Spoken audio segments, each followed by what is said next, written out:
नमस्कार दोस्तों, मैं राहुल आप सभी का मंथन में एक बार फिर से स्वागत करता हूं। आज के इस सेशन के अंतर्गत हम लोग एक नए सब्जेक्ट को स्टार्ट करने वाले हैं जो कि हमारा एनसीईआरटी नोट्स के ऊपर आधारित होने वाला होगा, जो अरिहंत पब्लिकेशन की एक महत्वपूर्ण और बेहतरीन पुस्तकों में से एक है।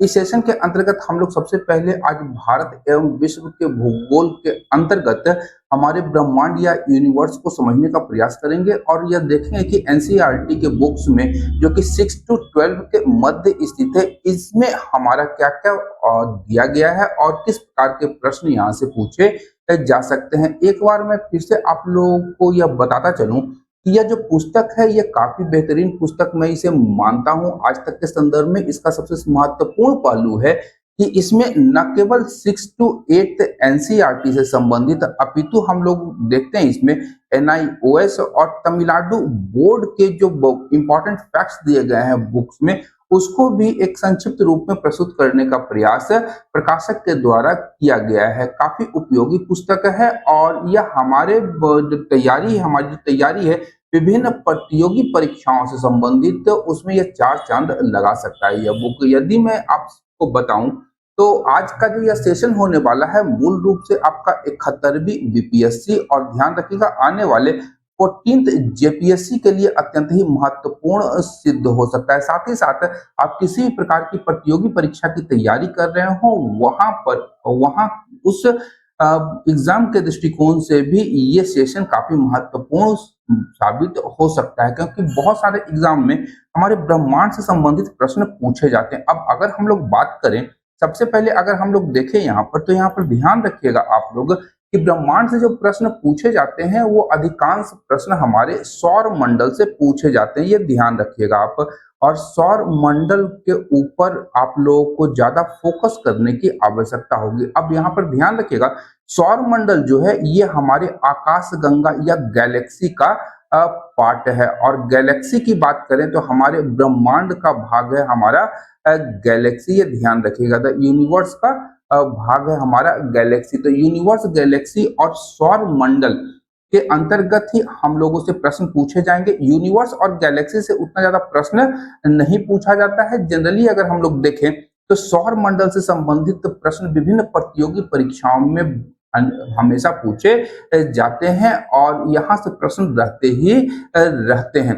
तो यहाँ पर हम लोग स्टार्ट करेंगे, लेकिन हम लोग यूनिवर्स और गैलेक्सी को भी समझते हुए अपने सौर मंडल को समझने का प्रयास करेंगे। सेशन को मैं छोटा रखने का प्रयास मैं कर रहा हूँ और ये मैं ध्यान रखूंगा कि विभिन्न पार्ट्स के अंतर्गत आप लोगों को ये सेशन प्राप्त हो। साथ ही साथ यहाँ पर ध्यान रखना है हमें कि जब लास्ट में मैं सेशन कंप्लीट कर लूंगा, जैसे अभी फिजिकल ज्योग्राफी में स्टार्ट कर रहा हूँ यहाँ पे, इससे पूर्व हम लोगों ने एंशिएंट हिस्ट्री के कुछ सेशन ऑलरेडी कवर कर चुके हैं हम लोग। तो यहाँ पर ध्यान रखिएगा कि सभी का एक मास्टर वीडियो मैं कालांतर में लाने का प्रयास करूंगा।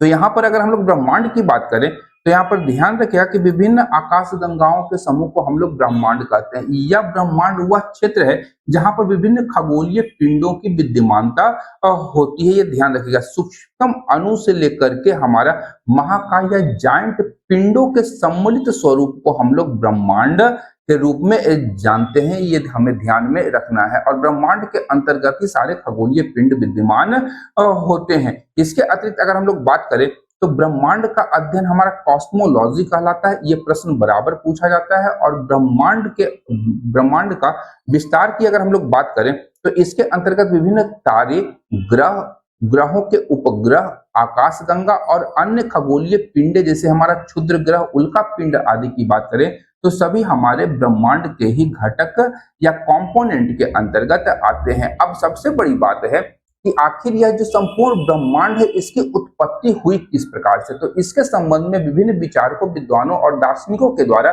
चिंतन किया गया और अपने अपने सिद्धांत प्रस्तुत किए गए। यहाँ पर ध्यान रखने योग्य तथ्य है कि एक भी सिद्धांत या जो विचार है ये अपने आप में पूर्ण नहीं है, सभी में अपनी कमियां हैं। लेकिन परीक्षा के दृष्टिकोण से अक्सर इन सिद्धांतों के प्रतिपादकों के नाम पूछे जाते हैं, या कभी कभी यह भी पूछ लिया जाता है कि इस सिद्धांत के अंतर्गत क्या दिया गया है।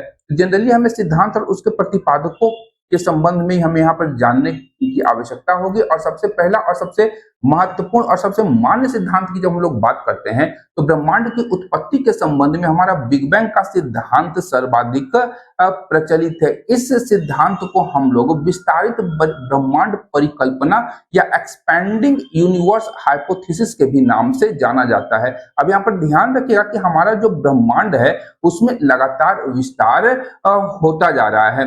1920 में एडविन हब्बल ने यह बताया था कि ब्रह्मांड का लगातार विस्तार हो रहा है। और यहाँ पर ध्यान रखिएगा कि बिग बैंग थ्योरी का जो प्रतिपादन किया था वह बेल्जियम के एक पादरी थे, जॉर्ज लेमेंत्रे।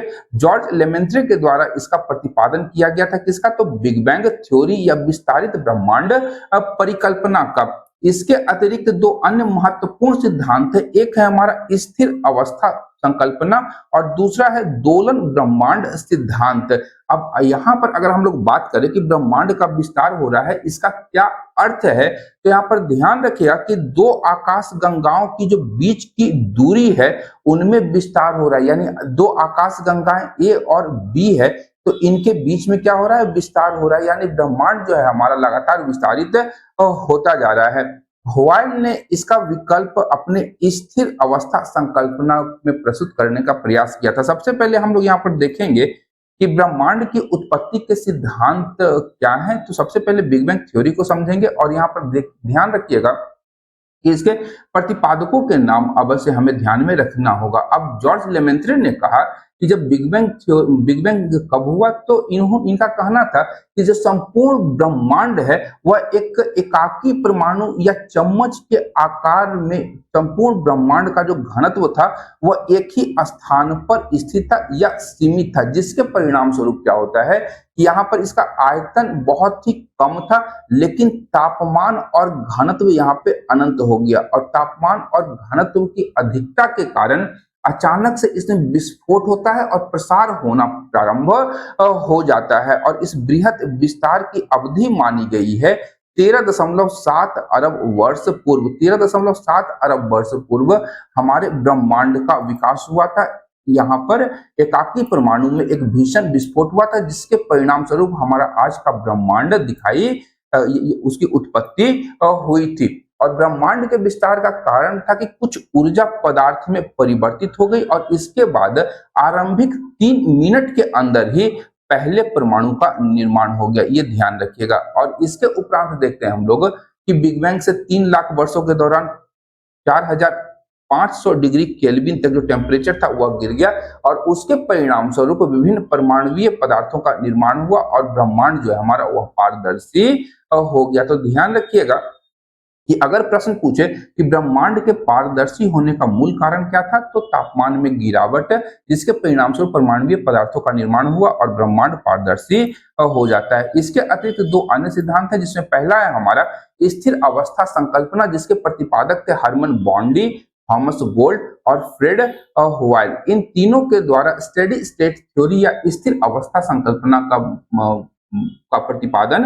किया गया, जो हमारे ब्रह्मांड की उत्पत्ति से संबंधित है। इस संकल्पना में कहा गया कि ब्रह्मांड का विस्तार लगातार जारी है और पुरातन आकाश गंगाएं जो हैं वो लगातार नवीन आकाश गंगाओं की ओर बढ़कर उनका स्थान ले रही है। इससे ब्रह्मांड का जो घनत्व है उसकी स्थिरता लगातार बनी हुई है। यह स्थिर अवस्था संकल्पना में कहा गया है। वहीं दोलन ब्रह्मांड सिद्धांत की बात करें तो पल्सेटिंग यूनिवर्स थ्योरी के प्रतिपादक थे हमारे डॉक्टर एलन सैंडेज। एलन सैंडेज ने ही इस दोलन ब्रह्मांड सिद्धांत का प्रतिपादन किया और इन्होंने बताया कि प्रारंभिक ब्रह्मांड में ऊर्जा तथा पदार्थ का वितरण एक समान नहीं था और घनत्व में आई विभिन्नता से ही गुरुत्वाकर्षण में भी यहाँ पर विभिन्नता आती है, जिसके परिणाम स्वरूप पदार्थों का एकत्रीकरण प्रारंभ होता है और इसी पदार्थों के एकत्रीकरण से जो हमारी आकाश गंगाएं थी उसके निर्माण की आधारशिला बनी थी। यानी जो गुरुत्वाकर्षण में जो परिवर्तन हुआ और उस परिवर्तन के कारण जब पदार्थों का एकत्रीकरण हुआ तो उन पदार्थों से हमारी आकाश गंगा गंगाओं का निर्माण हुआ। और हम लोग जानते हैं कि आकाश गंगाओं में न केवल विभिन्न तारे पर अपितु विभिन्न प्रकार के खगोलीय पिंड विद्यमान होते हैं। अब खगोलीय पिंडों की बात करेंगे तो ध्यान रखिएगा कि सूर्य, चंद्रमा, तारा और वे सभी आकाशीय पिंड जो हमें आकाश में दिखाई देते हैं, चाहे वो दिन की अवधि हो या रात की अवधि, तो उसे हम लोग खगोलीय पिंड या सेलेस्टियल बॉडीज के रूप में जानते हैं। और इन पिंडों का, खगोलीय पिंडों और उनकी गति का अध्ययन करने वालों को एस्ट्रोनोमर कहा जाता है। ध्यान रखिए, एस्ट्रोनोमर कहा जाता है जो खगोलीय पिंड और उनकी गतियों का अध्ययन करते हैं। आर्यभट्ट प्राचीन भारतीय खगोल शास्त्री थे, ये हम लोग जानते हैं, और ये गुप्त काल के प्रसिद्ध खगोल शास्त्री थे, जिनका जो खगोल वेधशाला थी वह आपका पाटलिपुत्र, प्राचीन पाटलिपुत्र आधुनिक पटना के तारेंगना में इनकी जो खगोल वेधशाला थी वह विद्यमान थी। ये ध्यान रखें, तारेंगना में विद्यमान थी। और इन्होंने ही सबसे पहली बार कहा था कि ग्रह तथा चंद्रमा प्रावर्तित सूर्य प्रकाश के कारण ही चमकते हैं। सबसे पहले ये कहने वाले आर्यभट्ट थे। अब हम लोग आते हैं खगोलीय पिंडों में सबसे पहले ब्रह्मांड के बाद हमारा आकाश गंगा। और आकाश गंगा का जो निर्माण हुआ है वह विभिन्न प्रकार के तारों, बादलों और गैसों की एक प्रणाली है, जिससे हमारा आकाश गंगा का निर्माण हुआ है। और आकाश गंगा जो है असंख्य तारों का समूह होता है। तारों का निर्माण जो है वह इन्हीं आकाश गंगाओं में होता है। और ऐसा माना जाता है कि जो हमारी आकाश गंगाएं हैं उसमें 10 पर पावर 11 तारे विद्यमान रहते हैं। और इंटरेस्टिंग फैक्ट मैं बताता चलूं कि अगर हम लोग बात करते हैं आकाश गंगाओं की, हमारे ब्रह्मांड में कितनी आकाश गंगाएं हैं, तो एक आकाश गंगा में जब 10 पर पावर 11 तारे हैं तो हमारे संपूर्ण ब्रह्मांड में भी ऐसा माना जाता है कि 10 पर पावर 11 आकाश गंगाएं हैं। ये ध्यान रखिएगा। और इन्हीं लाखों आकाश गंगाओं से मिलकर के हमारे ब्रह्मांड का निर्माण हुआ है। अब यहाँ पर ध्यान रखिएगा कि प्रारंभिक ब्रह्मांड की जब हम लोग बात करते हैं तो उसमें ऊर्जा और पदार्थ का जो वितरण था वह समान नहीं था। घनत्व में आई विभिन्नता के कारण जो गुरुत्वाकर्षण बलों में विभिन्नता आती है उससे पदार्थों का एकत्रीकरण होता है। और इसी एकत्रित पदार्थों के एकत्रीकरण से हमारे आकाश गंगाओं का निर्माण हुआ था। इसका विस्तार इतना अधिक होता है कि उनकी दूरी को हम लोग प्रकाश वर्ष में मापते हैं। ध्यान रखिएगा, प्रकाश वर्ष जो है वह दूरी की इकाई है। और प्रकाश वर्ष का आशय क्या होता है कि प्रकाश के द्वारा एक वर्ष में तय की गई कुल दूरी। ध्यान रखिए, प्रकाश के द्वारा एक वर्ष में जितनी दूरी तय की जाती है उसे हम लोग प्रकाश वर्ष कहते हैं। और खगोलीय पिंडों के मध्य दूरी मापने की सबसे बड़ी इकाई होती है पारसेक। ये भी ध्यान रखिएगा, पारसेक भी दूरी की इकाई है जो सबसे बड़ी खगोलीय दूरी की इकाई मानी जाती है। प्रकाश वर्ष की बात करूं तो बताता चलूं कि एक प्रकाश वर्ष बराबर 9.46 गुना 10 पावर 15 मीटर या 10 पर पावर 12 किलोमीटर आपका एक प्रकाश वर्ष की कुल दूरी होती है। यह ध्यान रखिएगा। आकाशगंगा के व्यास की बात करें तो इसका व्यास जनरली पूछा नहीं जाता है, लेकिन यहाँ पर ध्यान रखिएगा 80,000 से लेकर के 1.5 लाख प्रकाश वर्ष के बीच एक आकाशगंगा का व्यास हो सकता है। अब आकाशगंगा के प्रकारों की बात करें तो मूल रूप से हमारा जो आकाशगंगा है ब्रह्मांड में वो 3 प्रकार की होती है। पहला है सर्पाकार या स्पाइरल आकाशगंगा या स्पाइरल गैलेक्सी, और यह एक समतल डिस्क के समान होती है। ध्यान रखिएगा, एक समतल डिस्क के समान होती है जिसकी भुजाएं क्या होंगी, सर्पाकार होती हैं। सर्पाकार तरंगों के समान इसकी भुजाएं होती है, जो कि ये जो भुजाएं हैं यहीं पे नए तारों का निर्माण भी होता है।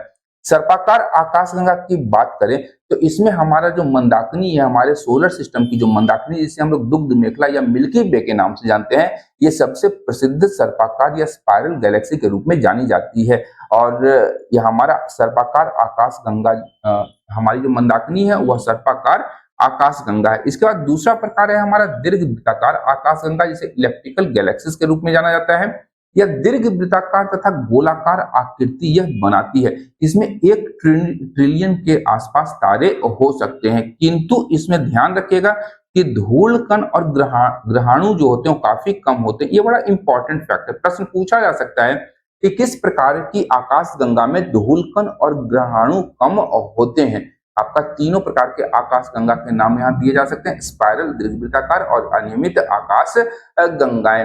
यहाँ पर ध्यान रखिएगा कि जो दीर्घवृत्ताकार आकाशगंगाएं होती हैं उनके तारे काफी पुराने तथा विकसित अवस्था में होती हैं, और सबसे बड़ी ज्ञात दीर्घवृत्ताकार आकाशगंगा माफेई 1 है। इसका नाम ध्यान में आप लोग रखेंगे, माफेई 1 सबसे बड़ी ज्ञात दीर्घवृत्ताकार आकाश गंगा है। और ब्रह्मांड की जो अधिकांश आकाश गंगाएं हैं वो दीर्घवृत्ताकार आकाश गंगाओं के अंतर्गत ही आती हैं। तो दो का तो आकार के अनुसार आकाश गंगाओं का विभाजन किया गया है, लेकिन तीसरे प्रकार का भी आकाश गंगा है जो कि आपका अनियमित आकार की होती है, उसकी आकृति निश्चित नहीं होती, इसे हम लोग इरेगुलर गैलेक्सीज के रूप में जानते हैं। यह न तो सर्पाकार होती है, न दीर्घवृत्ताकार, न ही अंडाकार होती है। इनकी आकृति कोई नियमित आकृति में नहीं आती है, और इस कारण इसका मूल कारण क्या है, तो आकाश गंगाओं के निकट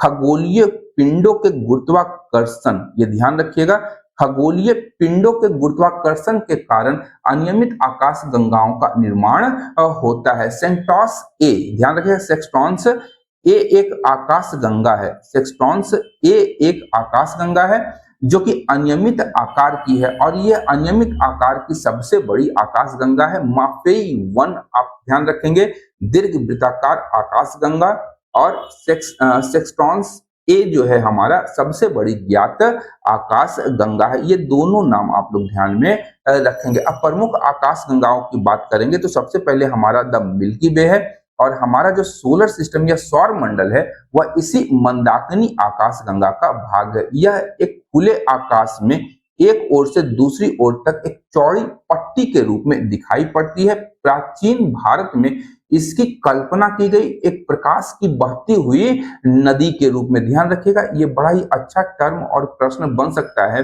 कि प्राचीन भारत के विद्वानों ने किसे प्रकाश की बहती नदी के रूप में प्रस्तुत करने का प्रयास किया, तो हमारे सोलर सिस्टम को हमारे प्राचीन विद्वानों ने प्रकाश की बहती नदी से समतुल्य बताने का प्रयास किया था। इसे आकाश गंगा भी कहा जाता है, और इसमें लगभग 1 अरब तारे पाए जाते हैं। कैसी है इसकी आकृति, तो तस्तरी के समान चपटी आकृति है, और इसकी 3 घूर्णनशील भुजाएं हैं। और यहाँ ध्यान रखिएगा, इसका विस्तार जो है लगभग 80,000 प्रकाश वर्ष है। 80,000 प्रकाश वर्ष हमारे जो मंदाकिनी है, गैलेक्सी है, उसका कुल विस्तार है, और इसके केंद्रीय भाग को हम लोग बल्ज के रूप में जानते हैं। ये ध्यान रखिएगा, इसे केंद्रीय भाग को हम लोग क्या कहते हैं, बल्ज कहते हैं। और यहाँ एक अन्य फैक्ट में बताता चलूं सूर्य के संदर्भ में, तो सूर्य या हमारा सोलर सिस्टम जो है वह इसकी एक भुजा के कोने में यह आपका स्थित है। ध्यान रखिए, इस सूर्य जो है हमारा सोलर सिस्टम और सूर्य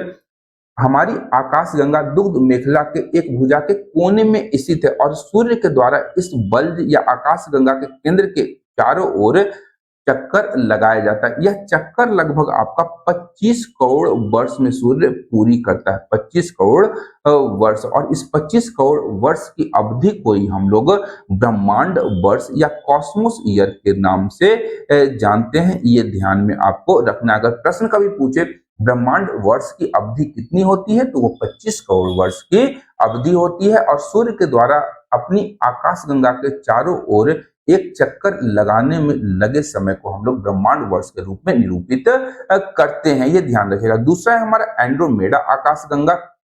एंड्रोमेडा आकाशगंगा की सबसे बड़ी विशेषता है कि जो हमारी मंदाकिनी या आकाशगंगा दुग्ध मेखला है उसके सर्वाधिक निकट की आकाशगंगा है एंड्रोमेडा, और ये प्रश्न बराबर पूछा जाता है। और सौर मंडल की जब हम लोग बात करते हैं, हमारे सोलर सिस्टम से यह लगभग 22 लाख प्रकाश वर्ष की दूरी पर यह स्थित है, और इसमें तारों की जो संख्या है हमारी मंदाकिनी से लगभग दोगुनी है, यानी कि इसमें 2 खरब तारे पाए जाते हैं। ये ध्यान रखिएगा। और इस आकाशगंगा से पृथ्वी तक प्रकाश पहुंचने में लगभग 3 मिलियन वर्ष का समय लग जाता है। अब निहारिका की बात करते हैं, तो निहारिका या नेबुला जिसे हम लोग इंग्लिश में कहते हैं।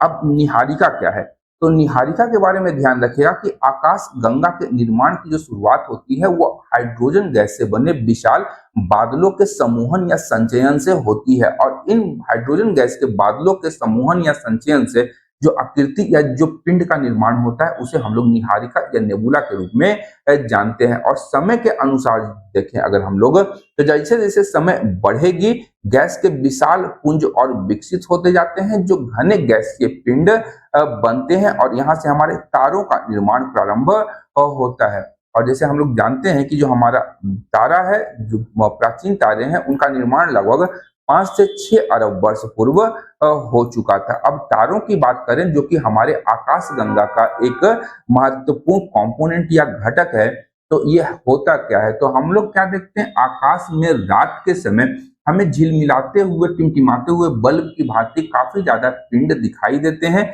जो कि चमकीले खगोलीय पिंड है। इन्हें ही हम लोग तारा या स्टार्स के रूप में निरूपित करते हैं। और मूल रूप से अगर हम लोग बात करें तो इन तारों का निर्माण हाइड्रोजन और हीलियम से हुआ। ये ध्यान रखिएगा, हाइड्रोजन गैस और हीलियम गैस से तारों का निर्माण होता है, बड़ा इंपॉर्टेंट फैक्ट है।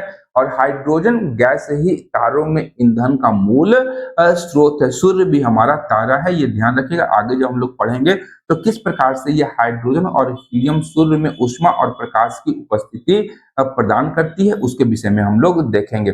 तारों के पास अपनी ऊष्मा और प्रकाश दोनों होती है, ये ध्यान रखिएगा।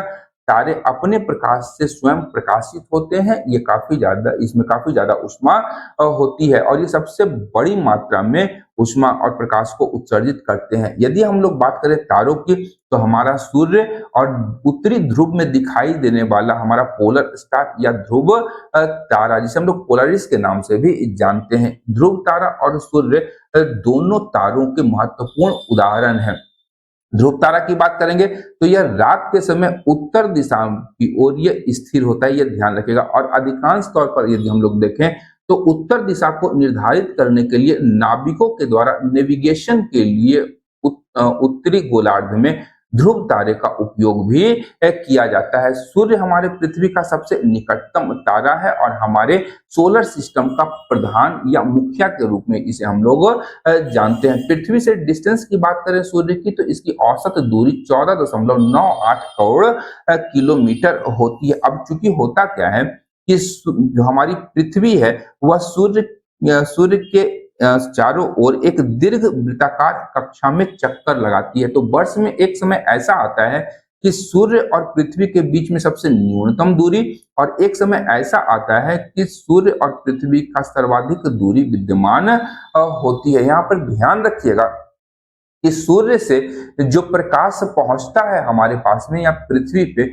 उसे पहुंचने में लगभग 8.20 मिनट, ध्यान रखिएगा 8.20 मिनट का समय लगता है। 2.6 का माना जाता है, 8.26 माना जाता है, और विभिन्न सोर्सेज में देखिएगा तो 8.20 सेकंड का ये समय लगता है। यहाँ पे 8.3 मिनट दिया गया है, ये ध्यान रखिएगा। अन्य सोर्सेज में अगर हम लोग बात करेंगे तो 8.26 और 8.20 का भी मिलता है, लेकिन यहाँ ध्यान रखिएगा लगभग 500 सेकंड का समय सूर्य का प्रकाश पृथ्वी तक आने में लगता है। इसके अतिरिक्त बात करेंगे सौर मंडल के उपरांत, अगर हम लोग देखें सूर्य के उपरांत, तो पृथ्वी के सबसे निकट का तारा हमारा प्रॉक्सिमा सेंचुरी है। ये प्रश्न भी लगातार पूछा गया है कि पृथ्वी के निकट, सूर्य के बाद पृथ्वी से सर्वाधिक निकटतम तारा कौन है, तो प्रॉक्सिमा सेंचुरी है। और पृथ्वी से इसकी दूरी कितनी है, तो 4.8 प्रकाश वर्ष की दूरी होती है। और एक तारे की जब हम लोग बात करते हैं तो एक तारे में लगभग 70% हाइड्रोजन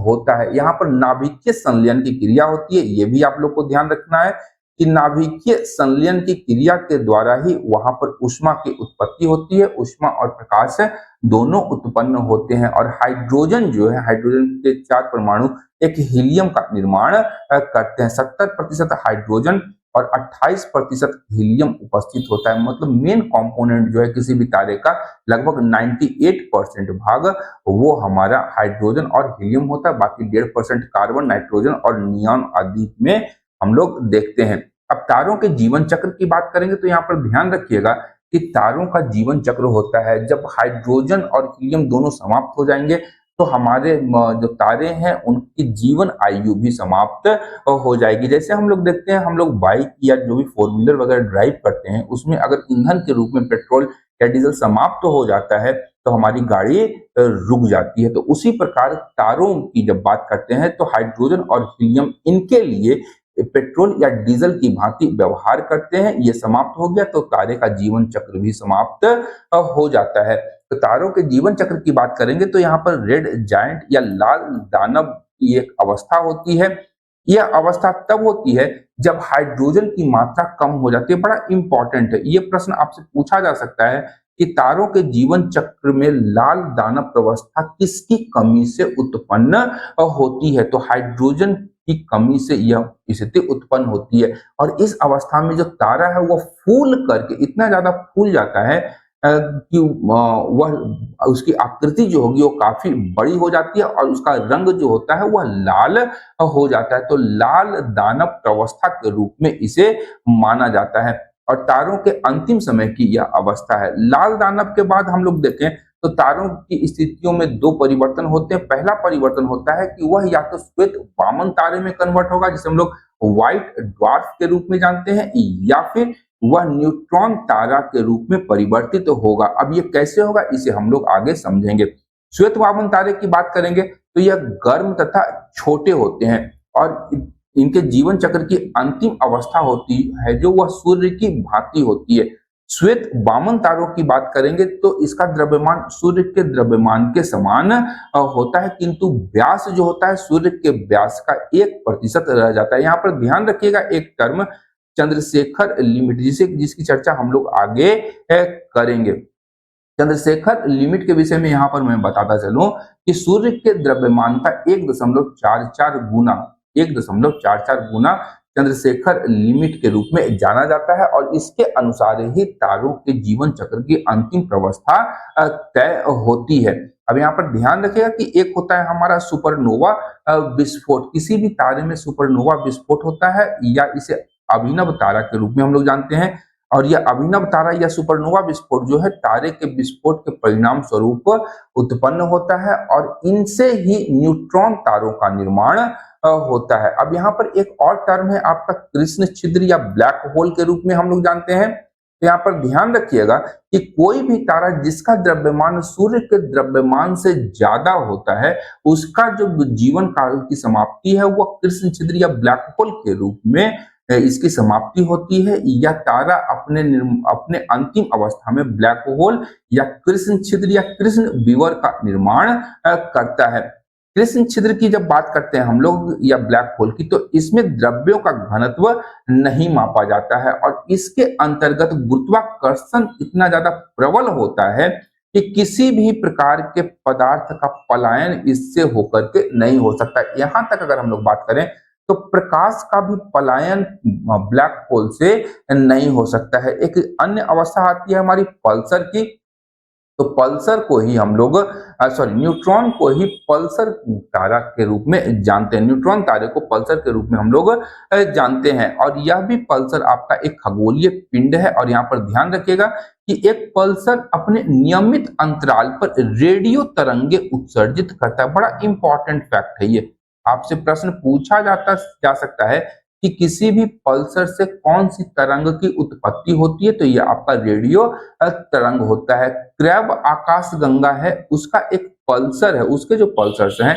उसके द्वारा प्रति 1/30 सेकंड में रेडियो तरंगों का उत्सर्जन होता है। पल्सर के द्रव्यमान की बात करेंगे तो सूर्य के द्रव्यमान से अधिक होता है। चुंबकीय क्षेत्र की बात करेंगे तो पृथ्वी के चुंबकीय क्षेत्र से लगभग 20 ट्रिलियन गुना अधिक चुंबकीय क्षेत्र इसमें पाया जाता है और इनके घूमने की जो गति होती है काफी अत्यधिक होती है, जो 7000 किलोमीटर प्रति सेकंड की दर से इनकी घूमने की गति होती है।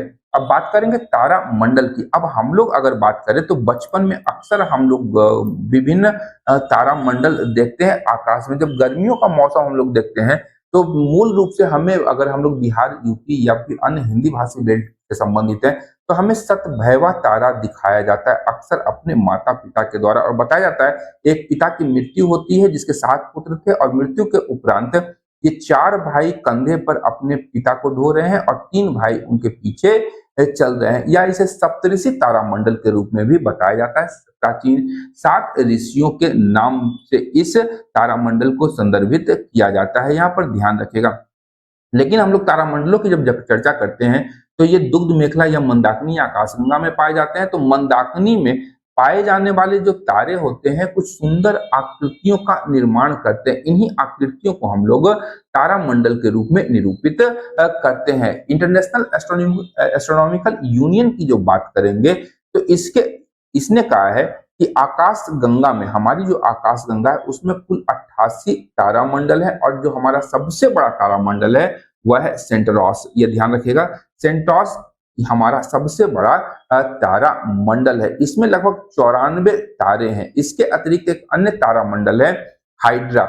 हाइड्रा में लगभग 68 तारे विद्यमान है। वर्तमान की अगर हम लोग बात करें तो यहाँ ध्यान रखिएगा कि तारा मंडल में केवल तारे ही नहीं होते हैं बल्कि उनके आसपास के अंतरिक्ष को भी शामिल किया जाता है, जिसमें विभिन्न धूलकण और गैसेस भी विद्यमान होती है। ये बड़ा इंपॉर्टेंट टर्म है। ये आपसे प्रश्न के रूप में भी पूछा जा सकता है कि तारामंडल में, एक तारामंडल में क्या क्या होता है। न केवल तारे पर अपितु आसपास का अंतरिक्ष और उसमें शामिल धूलकण और गैसेस, ये आपको ध्यान में रखना है। अब बात करते हैं नक्षत्र मंडल की।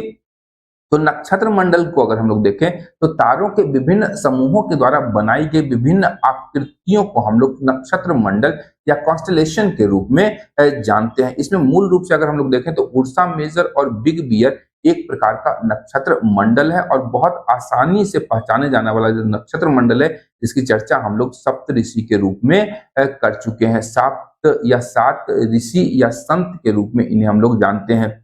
और ये जो सप्तऋषि तारामंडल है ये उर्सा मेजर का ही एक भाग है, ये ध्यान रखिएगा। इसे प्राय रात्रि के समय ही देखा जा सकता है और सप्तऋषि तारों की सहायता से ही हम लोग ध्रुव तारे या पोलरिस की स्थिति को ज्ञात करते हैं। ये बड़ा इंपॉर्टेंट है, ध्यान रखिएगा।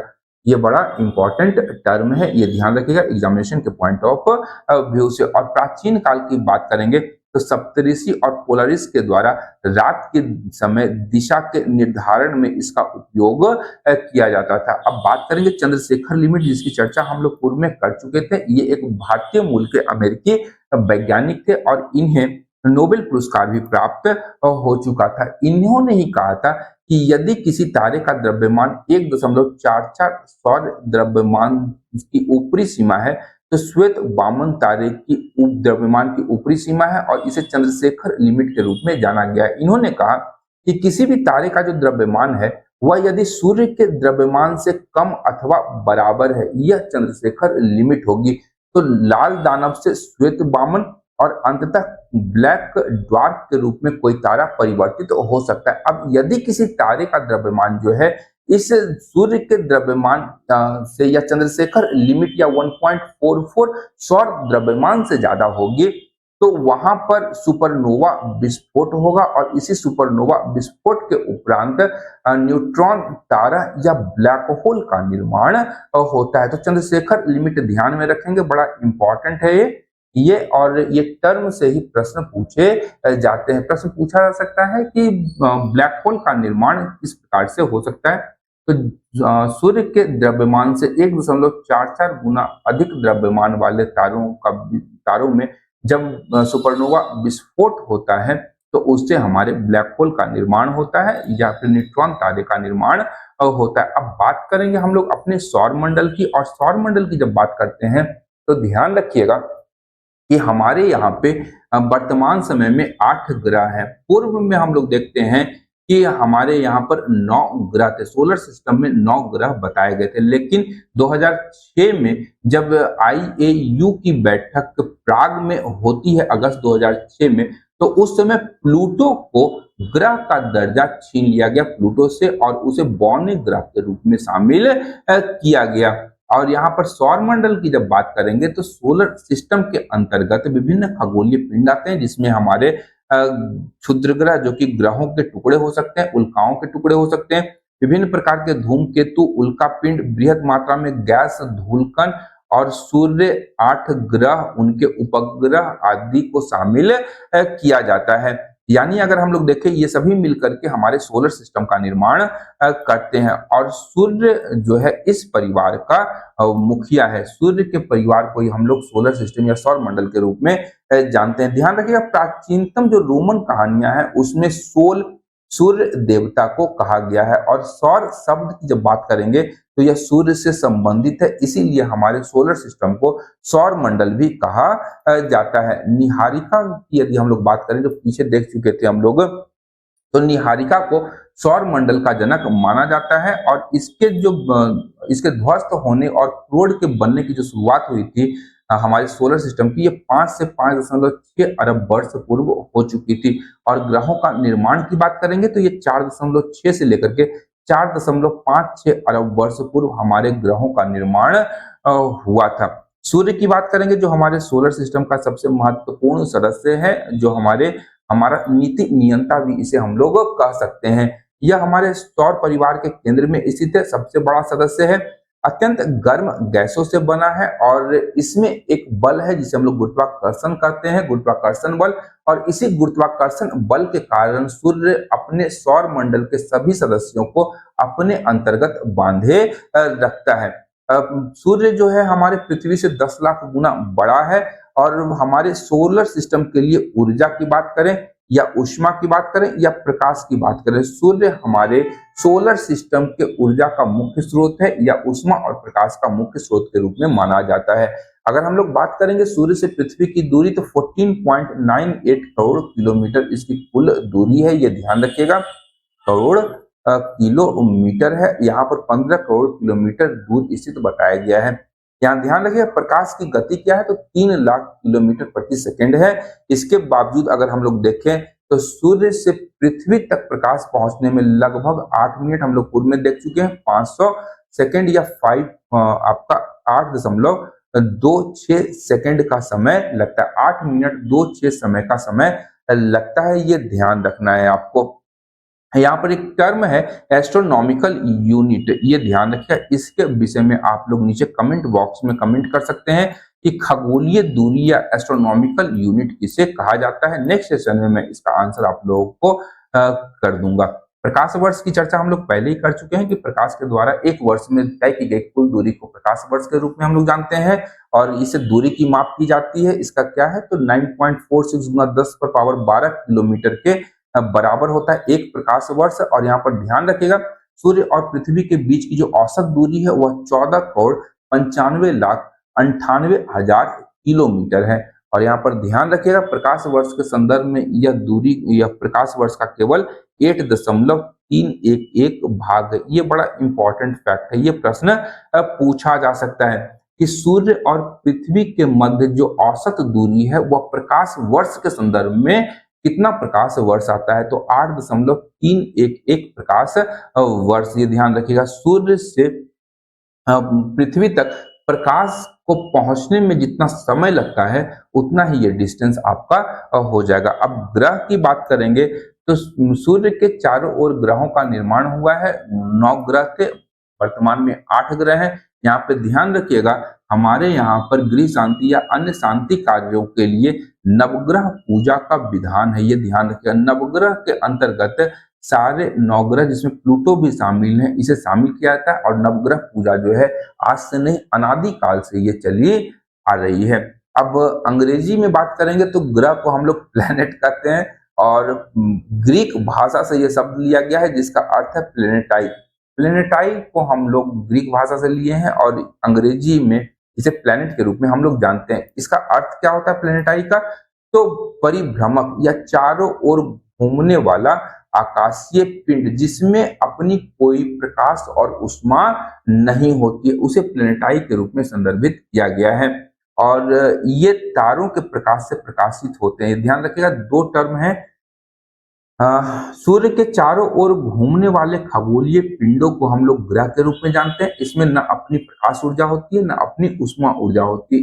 ये प्रकाश और ऊष्मा ऊर्जा के लिए किस पे निर्भर है, तो सूर्य के ऊपर निर्भर करते हैं। और सोलर सिस्टम में होने के कारण इसे हम लोग क्या कहते हैं, प्लेनेट। और ये सारे ग्रह जो है ये सूर्य के चारों ओर चक्कर लगाते रहते हैं, इसलिए इन्हें प्लेनेट कहा गया है, जो कि ग्रीक शब्द प्लेनेटाई से लिया गया है। अब बात करेंगे ग्रहों द्वारा प्राप्त ऊष्मा की मात्रा ग्रह की सूर्य से दूरी पर निर्भर करती है। जो ग्रह सूर्य से जितना अधिक दूर होगा वह उतनी कम मात्रा में सूर्य की ऊष्मा ऊर्जा प्राप्त करेगा। ग्रह सूर्य की परिक्रमा करते हैं और यह परिक्रमा ये लोग दीर्घ वृत्ताकार पथ पे करते हैं, ये ध्यान रखिएगा।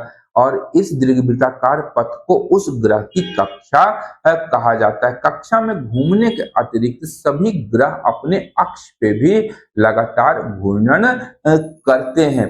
यहाँ एक अन्य टर्म में बताता चलूं, आकाशगंगा के संदर्भ में है कि सूर्य भी आकाशगंगा के केंद्र में दीर्घ वृत्ताकार कक्षा में ही भ्रमण करता है, ये ध्यान रखिएगा। बल्ज आपका आकाशगंगा का केंद्र है और सूर्य जो है यह दीर्घ वृत्ताकार कक्षा में ही चक्कर लगाता है इस केंद्र का। यहाँ पर ध्यान रखिएगा, सूर्य भी पश्चिम से पूर्व दिशा में ही चक्कर लगाता है, पश्चिम से पूर्व दिशा में ही चक्कर लगाता है। और सभी ग्रह जो हैं, सभी ग्रह और उन ग्रहों के उपग्रह भी पश्चिम से पूर्व दिशा में ही चक्कर लगाते हैं। अपवाद केवल दो ग्रह है, हमारा शुक्र और यूरेनस।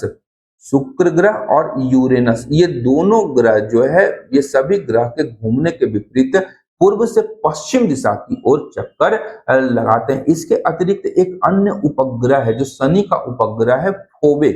शनि का उपग्रह है फोबे, जो अपने ग्रह के घूमने की दिशा यानी पश्चिम से पूर्व के विपरीत या पूर्व से पश्चिम दिशा में शनि का चक्कर लगाता है। ये टर्म ध्यान में रखिएगा। अब ग्रहों के निर्माण की बात करेंगे तो तारों निहारिका के अंदर गैस के गुंथित झुंड, तारे क्या है तो निहारिका के अंदर गैस के गुंथित झुंड है। और इन्हीं झुंडों में जब गुरुत्वाकर्षण बल से गैसीय बादल में क्रोड का निर्माण हुआ और इसी गैसीय क्रोड के चारों ओर जब गैस और धूल कणों की घूमती तस्तरी विकसित हुई तो कहा गया कि इनसे ग्रहों का निर्माण हुआ। इस अवस्था की जब बात करेंगे तो गैसीय बादलों का संघनन प्रारंभ हुआ और वो क्रोड को ढकने वाला छोटे गोलों के रूप में विकसित होता चला गया। ये छोटे बल ससंजक बल या कोहेशन अणुओं से पारस्परिक आकर्षण क्रिया से ग्रहाणुओं के रूप में विकसित होते हैं। और संगठन की जब क्रिया प्रारंभ हुई तो इसके द्वारा बड़े पिंडों का निर्माण हुआ और गुरुत्वाकर्षण बल के कारण ये पिंड जो थे आपस में जुड़ते गए। इसमें छोटे पिंडों की अधिक संख्या ही ग्रहाणु थी। और इस अंतिम अवस्था में हम लोग देखते हैं कि अनेक छोटे ग्रहाणुओं के सहवर्धित होने पर कुछ बड़े पिंडों और ग्रहों का निर्माण होता चला गया। सौर मंडल की बात करेंगे तो 8 ग्रह हैं।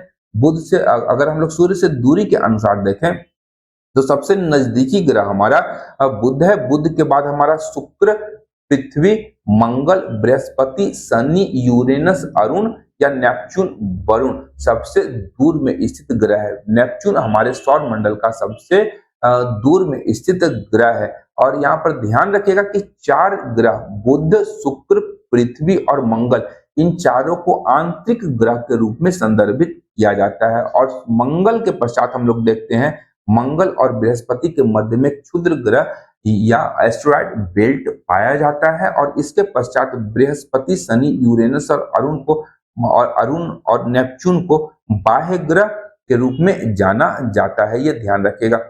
4 की बात करेंगे आंतरिक ग्रहों की तो इन्हें पार्थिव ग्रह के रूप में भी जाना जाता है। इसका अर्थ है ये पृथ्वी के समान ही विभिन्न प्रकार के शैल या चट्टान और धातुओं से निर्मित है। और इनका जो घनत्व होता है बाह्य ग्रह या जोवियन ग्रहों के घनत्व से अधिक होता है, ये ध्यान रखिएगा। और शेष 4 ग्रहों की जब हम लोग बात करेंगे बृहस्पति, शनि, अरुण और वरुण की, तो ये 4 ग्रह जो हैं ये विशाल ग्रह है या बाहरी ग्रह या जोवियन प्लैनेट के रूप में जाना जाता है।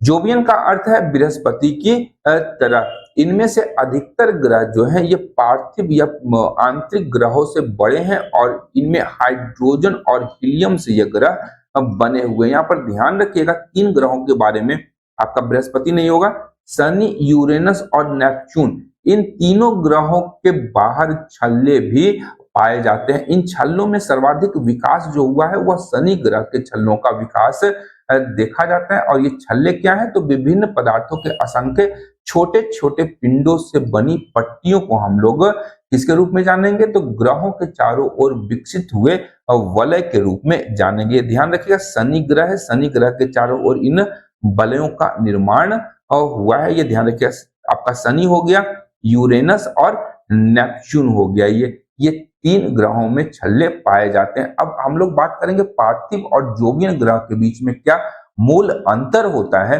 तो ध्यान रखिएगा कि पार्थिव ग्रह का निर्माण जनक तारे के निकट हुआ है, यानी जिस तारे से हमारे ग्रहों का निर्माण हुआ है उन उन तारों सॉरी उन ग्रह जो है वो अपने जनक तारे के सबसे नजदीक है। यहाँ का तापमान, अत्यधिक तापमान के कारण यहाँ पे हम लोग देखते हैं कि जो गैसें हैं वो संघनित नहीं हो पाई और ना ही उनका घनीभवन हो पाया। वहीं जोवियन ग्रहों की बात करेंगे तो जोवियन ग्रहों की जो स्थिति है वह अपने उत्पत्ति करने वाले तारों से काफी दूरी पर हुई है, जिसके कारण वहां पर गैसें संघनित हुई और उनका घनीभवन हो पाया है।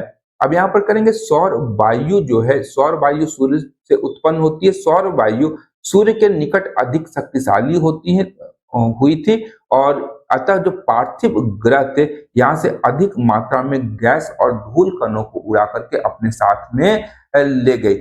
जोवियन ग्रहों के पास में जो सौर वायु थी वो अधिक शक्तिशाली नहीं थी, जिसके कारण वह यहाँ पर हाइड्रोजन और हीलियम गैसों को नहीं हटा पाए। इसके अतिरिक्त ग्रहों में शुक्र और यूरेनस को यदि हम लोग छोड़ दें तो सभी ग्रहों का जो घूर्णन और परिक्रमण की दिशा जो होती है वो एक ही पाई जाती है। ये ध्यान रखिएगा। पूर्व से पश्चिम और पश्चिम से पूर्व हम लोग यहाँ पे चर्चा कर चुके हैं। और बृहस्पति और मंगल ग्रह के बीच यहाँ पे ध्यान रखिएगा, जो आपको पिक्चर दिखाया गया इस बुक में, इसमें थोड़ा सा मिस्टेक हो गया है। यहाँ पर हम लोग शनि और बृहस्पति के मध्य क्षुद्र ग्रह की पट्टी देख रहे हैं। बेसिकली ये होता कहाँ पर है, तो हमारे मंगल और बृहस्पति के बीच में ये क्षुद्र ग्रह का बेल्ट या क्षुद्र ग्रह की या एस्ट्रॉयड बेल्ट पाया जाता है। तो यहाँ पर हमारा सोलर सिस्टम आज यहाँ पर मैं समाप्त करता हूँ।